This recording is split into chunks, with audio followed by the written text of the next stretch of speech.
Pessoal, dando continuidade à nossa disciplina, né, o assunto que a gente estava da última aula foram as alterações causadas pelas enzimas. A gente viu lá a atividade enzimática interferindo de maneira positiva e negativa na matéria-prima de origem vegetal. Agora nós temos que considerar também a questão microbiológica, né? Então, alguns seres, né, são capazes aí de interferir também, igual eu fiz a colocação lá a nível enzimático, que eu chamei de alterações químicas e bioquímicas, e agora a parte microbiológica.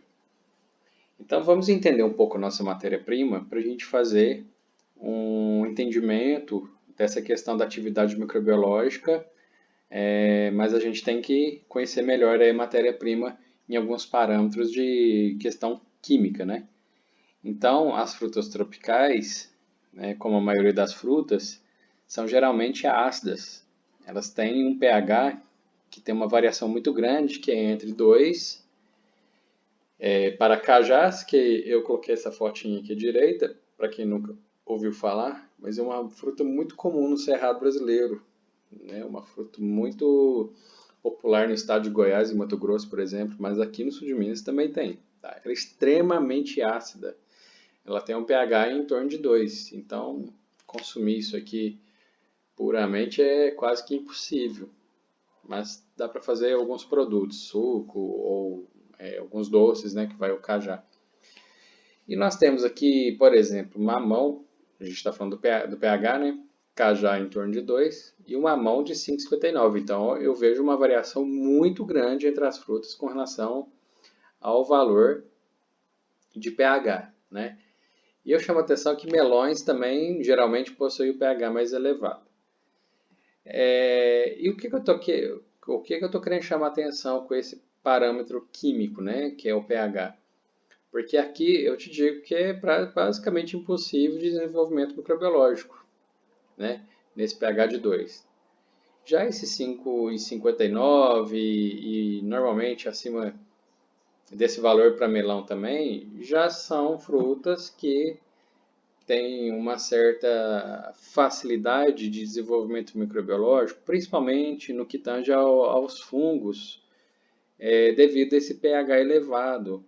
Embora fungos cresçam em ampla margem, em ampla faixa de pH, mas quando ele é mais elevado assim, ó, ele é mais favorável para o desenvolvimento de fungos. Então, na questão do mamão, né, e o melão também tem essa questão de pH mais elevado que favorece o desenvolvimento de alguns tipos de fungos.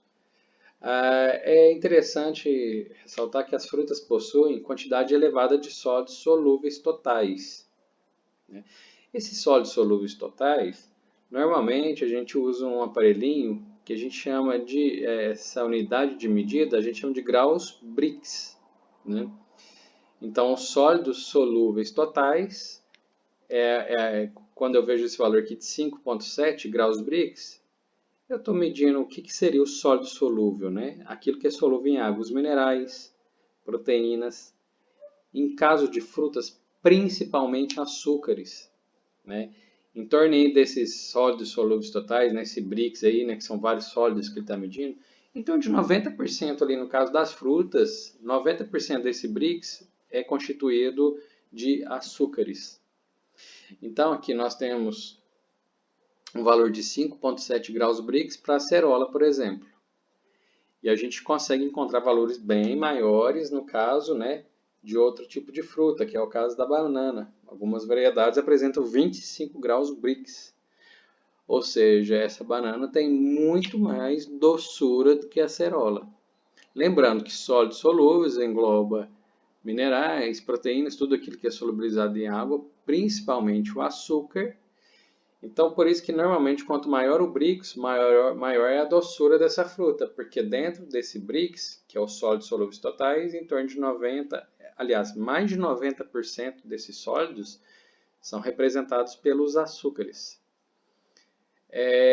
Os sólidos solúveis são compostos principalmente de açúcares, como dito anteriormente, em maior quantidade, em maior proporção, E dentro desses sólidos solúveis, aquele que está em menor quantidade são os ácidos orgânicos, que também são medidos ali no refratômetro, né, que é o aparelhinho que mede aí, que determina a quantidade de graus Brix. Mas é interessante a gente puxar esse assunto aqui dos ácidos orgânicos presentes nas frutas, né? E a maioria das vezes, os predominantes não são só estes, né? Mas os que mais aparecem nas frutas tropicais são os ácidos cítricos, málico e o tartárico, são os mais comuns, tá? Mas tem outros ácidos também, orgânicos presentes nos vegetais, no caso das frutas. Então, devido a essas questões de baixo pH, tá? Alto conteúdo de açúcar ou açúcares, e quando eu faço a adição de conservantes químicos, então juntando baixo pH, elevada concentração de açúcar, mais o auxílio de conservantes químicos que foram adicionados, né? Os produtos como sucos de frutas permitem apenas o desenvolvimento de micro-organismos deterioradores, né? Como, por exemplo, bolores e leveduras e bactérias ácido-tolerantes, como bactérias láticas. Então, essas bactérias ácido-tolerantes, que elas, mesmo em baixo pH, elas têm essa capacidade de fermentar algum tipo de açúcar com a produção de ácido. Então, devido a esse conjunto aqui de fatores, que normalmente, né, tem uma certa dificuldade de desenvolvimento de micro-organismos nesse tipo de produto. Mas tem desenvolvimento? Sim, tem, mas são aqueles que promovem mais no sentido de deteriorar o alimento, mas sem ser um contaminante, tá? Não é uma regra. Então, os casos de contaminação e intoxicação alimentar por meio desses produtos de origem vegetal, eles são mais baixos, eles são mais raros, né? Vamos dizer assim. Quando a gente ouve notícia de intoxicação ou infecção através do consumo de alimento, normalmente está vinculada a produtos de origem animal, igual é o caso de ovos, né? Que faz aquela maionese com ovo cru, né? Através da gema.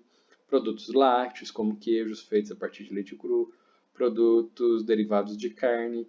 É mais comum a gente ouvir casos de contaminação e infecção alimentar nesses produtos do que nesse aqui que eu estou falando, que são os produtos derivados ali de frutas. Bom, com relação à contaminação, como que essa matéria-prima contamina, né? Então, inicialmente, lá na fonte primária é onde está uma parcela, né, uma contribuição de possibilidade de contaminação. Primeira coisa, né, o ar ele pode ser responsável por contaminar, né, um ar contaminado, o ar carrega várias contaminações. Desconheço algo mais contaminado que o solo, então se essa matéria-prima entra em contato com o solo, se ela no momento da colheita ela toca no solo, enfim, esse contato vai levar contaminação para a fruta, né, para a matéria-prima, no caso de origem vegetal. A água de irrigação também é importante, porque normalmente ela é coletada de algum ponto, né? E aí essa água, dependendo da sua qualidade microbiológica, pode interferir. Você vai irrigar, então você vai contaminar todas as frutas no caso. Então essa água de irrigação a gente considera também. A contaminação também pode ser proveniente de insetos e animais presentes na área de cultivo de frutas. O inseto, normalmente, ele pode, né, por exemplo, a mosca da fruta, ela pode causar uma injúria ali na superfície ali sem entrada de contaminação, né? Ou o inseto vai ali e coloca uns ovinhos, umas larvinhas e pode ter o desenvolvimento ali da espécie também. E isso a gente considera como uma contaminação também. Outras fontes de contaminação são o manipulador durante o processamento ou até mesmo na colheita manual. Então a gente tem aí a questão do manipulador também. E eu lembro que eu passei em sala para vocês aquele vídeo sobre desperdício de alimentos, né? E a gente viu como a cadeia ali da produção dos vegetais, né? Como que ela sofre com um manejo precário. A gente viu isso no vídeo, né? A questão da embalagem, a questão do caminhão que vai fazer o transporte, Enfim, ali a gente consegue visualizar também alguns pontos que são, assim, vamos falar assim, que contribuem para a contaminação dessas matérias-primas vegetais. Ainda sobre fontes de contaminação, né, as frutas utilizadas para a produção de sucos e produtos derivados, como doce, geleia, doce em barra, em calda, compota, né, eles podem ser contaminados com uma variedade de leveduras, bolores e bactérias que são capazes de deteriorar o produto final. Então, isso pode ocorrer, né, da matéria-prima estar contaminada e de alguma forma isso permanecer no produto final. Além da própria fruta, alguns produtos de frutas, como sucos reconstituídos e néctares, que são produtos diferentes, né, contêm na sua composição outros constituintes, como a água e açúcar, que podem ser fontes de contaminação microbiana. Então, eu já estou considerando a possibilidade de contaminação no processamento, na minha formulação. Então, no caso de néctares, né, o néctares ele não é puramente o suco. Então, ele tem a adição de água e o açúcar. Então, essa água ela tem que ser uma água tratada, ela passa por processo de filtração, em alguns casos de desmineralização, ela é tratada termicamente, aí ela vai ser juntado, né, com parte da polpa, e esse açúcar também, a gente considera ele como possibilidade de fonte de contaminação, porque o açúcar pode trazer algumas leveduras, alguns fungos para o produto. Então, o açúcar e a água, junto com a polpa, tem que ser pasteurizado para prevenir a questão da contaminação.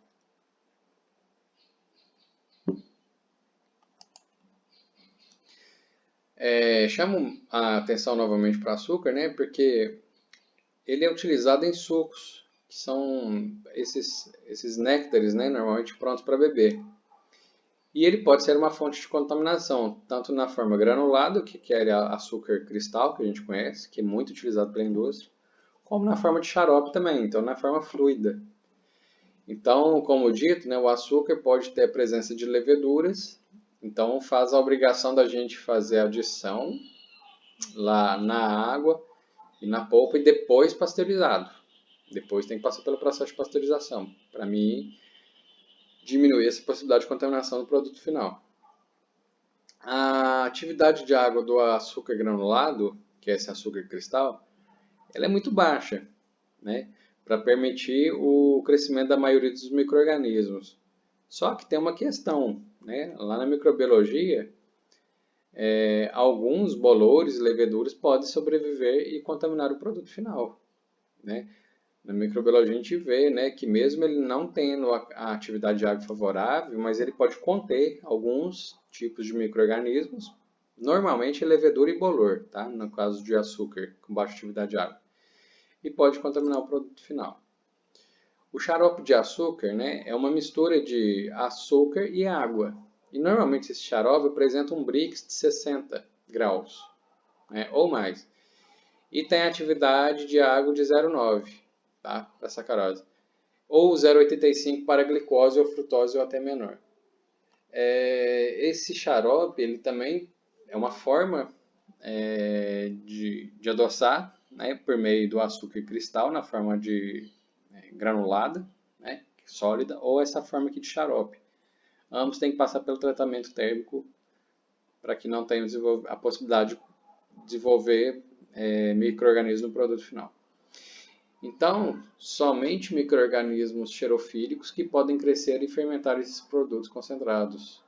Então, nesse 0,9, 0,85 aqui, se caso esteja contaminado com um tipo de micro-organismos que de repente vocês estudaram lá na microbiologia, que são os xerofílicos, são aqueles que têm a capacidade de fermentar produtos concentrados, que aqui no caso é um produto concentrado, com uma baixa umidade, né? É um grupo de micro-organismos que existe, que a gente tem conhecimento, que tem essa possibilidade. Então, a gente tem que fazer a pasteurização do produto para garantir a qualidade do produto final.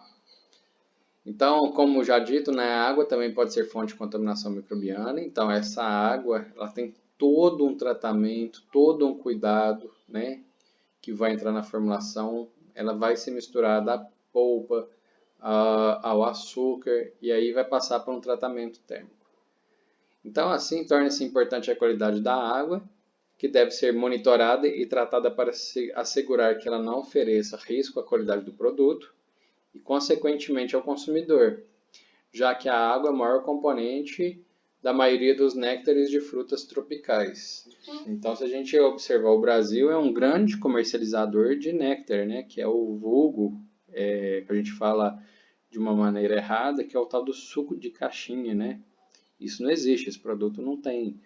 É o néctar, que ele vem numa embalagem, né, cartonada, e, e eu falo suco de caixinha só para aumentar o entendimento. Então a gente observa que ele tem uma fatia significativa de consumo no Brasil, né, e é um produto que adiciona-se muita água para a sua elaboração. Então eu estou falando da qualidade dessa água também para assegurar a qualidade do produto final. Outra questão que pode vir a contribuir com a possibilidade de contaminação é a forma e o design dos equipamentos na linha de produção. Então, o formato, né, desse equipamento ele pode contribuir para o acúmulo de micro-organismos. No caso de prensas, moinhos, tratores ou pasteurizadores, que são os equipamentos que estão envolvidos no processo de produção desses néctares ou sucos, né? Então, esse equipamento, né, ele tem que ter eu chamo isso de projeto sanitário, né, que favoreça a sua higienização, para que não ocorra acúmulo de matéria orgânica, no caso aí da polpa, para que venha a ser a ponto de recontaminação ou contaminação do produto. Linhas de enchimento de sucos, polpas e concentrados de frutas podem ser fonte de contaminação por micro-organismos, principalmente leveduras e bactérias, caso não sejam adequadamente higienizados. Aí está vindo a questão o tópico anterior que eu estou falando do formato, né, que eu chamei de projeto sanitário dos equipamentos, e aqui a questão de adoção de ferramentas adequadas de higienização da linha. Né? Então a gente tem que ter um projeto adequado do equipamento e adoção de ferramentas adequadas de higienização. Então, muitos casos de deterioração podem ocorrer em função da sanitização deficiente de algum equipamento ou de água de lavagem de má qualidade. Então, essa água que é utilizada para fazer a higienização dentro da fábrica, dentro da indústria, é uma água que tem que ter um nível de potabilidade. Ela tem que ser uma água potável, que significa que ela foi tratada, foi clorada, e ela não tem nenhum tipo de micro-organismo. Então, essa água a gente preocupa muito com ela também, porque se essa água que vai ser usada para higienização dentro da fábrica, se ela não atingir os padrões de qualidade, ela vai ser a principal fonte de contaminação dos produtos, dos equipamentos, da área de produção. E tem aqui a questão da sanitização deficiente. Né? Então, são medidas fáceis de serem controladas. Né? Sanitização é aquele processo onde a gente faz a limpeza, a remoção da matéria orgânica. Depois a gente usa alguma solução sanitizante para fazer uma redução significativa dos micro-organismos. Várias etapas do processamento podem reduzir a carga microbiana de produtos de frutas, como a lavagem da matéria-prima no caso, já promove uma redução significativa da carga microbiana. O processo de remoção de casca, obviamente, também. Né? Então, a maioria dos micro-organismos estão aderidos à casca, então com a remoção da casca tem essa redução de carga também. E o grande aliado aí nosso na indústria de produtos vegetais é o tratamento térmico, a pasteurização do produto. No caso de sucos e polpas, porque no caso lá de fabricação de uma geleia de um doce, o próprio processo de concentração para fazer um doce, uma geleia, já promove essa questão do tratamento térmico, eliminação dos micro-organismos. Mas no caso de sucos e polpas e néctares, né, o nosso aliado é a pasteurização. A maior parte da deterioração de sucos de frutas se dá devido à contaminação durante o processamento. Então é uma área, né, é um segmento da indústria de alimentos que tem que ter muito cuidado, um controle muito efetivo no que tange a questão das boas práticas, né? De fazer a adoção das ferramentas específicas de qualidade, né? Para ter um controle mais efetivo aí, para que não ocorra a contaminação durante o processamento do produto. Né? A deterioração em sucos de frutas pode acarretar sabores e odores desagradáveis. Pode ter aqui, ó, essa questão de alteração de turbidez, que é na coloração. Pode promover a produção excessiva de gás, que compromete a embalagem, né? Essa questão da produção de gás aqui promove o estufamento da embalagem. Então, esses aqui são os principais atributos aí que estão relacionados à deterioração dos produtos de origem vegetal, né? No caso de suco, né? Então, o odor vai ficar desagradável, a coloração muda e vai ter uma produção excessiva de gás. E essa questão da excessiva produção de gás pode levar à deformação, que é o estufamento da embalagem, pode vazar, e essa explosão, gente, é questão de romper a embalagem, né? Uma explosão é uma coisa mais tímida, né? Mas essa palavra aqui parece uma coisa mais impactante. Mas a embalagem, ela realmente se rompe devido ao excesso de produção de gás. E ela rompe, ela não tem resistência para segurar essa pressão do gás que é produzido lá pela contaminação. Bom, as medidas de controle para prevenir esses problemas é a adição de conservantes, né? Tratamento térmico, já foi dito, concentração para remoção de parte de água. Nós já vimos lá na primeira disciplina do módulo 1 que a gente tem essa estratégia de concentrar. A concentração ela implica na remoção de parte da água, né? Então, se a gente diminuir a porcentagem de água no alimento, a gente aumenta a sua conservação, porque a gente dificulta o desenvolvimento microbiológico. O processo de filtração também é uma medida de controle. Refrigeração e congelamento. Então, o uso aí de baixas temperaturas para dificultar o desenvolvimento de micro-organismos. Os conservantes químicos que podem ser utilizados, né? Dependendo do tipo de produto, é importante que a gente tenha conhecimento da legislação do produto que a gente está elaborando em questão, né? Então, os ácidos que são utilizados, né, com a finalidade de conservar são alguns ácidos fracos, como o ácido sórbico, é o famoso sorbato de potássio. Tá? Nós temos aqui o benzoico, nós temos, tudo é ácido benzoico, ácido acético e ácido cítrico. E o dióxido de enxofre, esse aqui é amplamente utilizado para suco integral de uva. É muito comum o dióxido de enxofre fazer parte aí do suco integral de uva como um agente químico conservante. Tá? Essa figura que eu coloquei aqui, ó, é o ácido sórbico. Ácido porque tem aqui é o carbono. Então eu sempre falo em aula da C-O-OH. Então essa aqui é a função ácida. Então esse aqui é só um exemplo aí do sorbato de potássio, que é esse ácido sórbico. Ele é muito utilizado por produtos aí de origem vegetal. Esses conservantes são mais efetivos em pH abaixo de 7. Tá? Na maioria dos produtos eles estão abaixo de 7. E suas atividades aumentam notavelmente com a diminuição do pH. Então esses ácidos eles são mais efetivos, eles são mais ativos quanto menor o pH do produto final.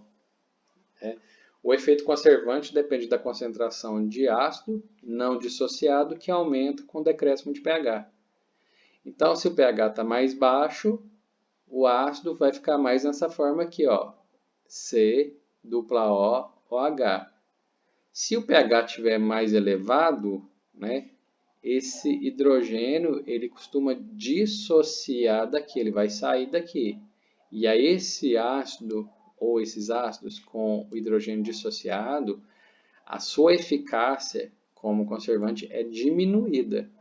Então, quanto mais baixo o pH, mais eu garanto que esse hidrogênio vai estar ligado aqui nessa hidroxila, mais efetivo é a atividade e atuação desse ácido contra os micro-organismos.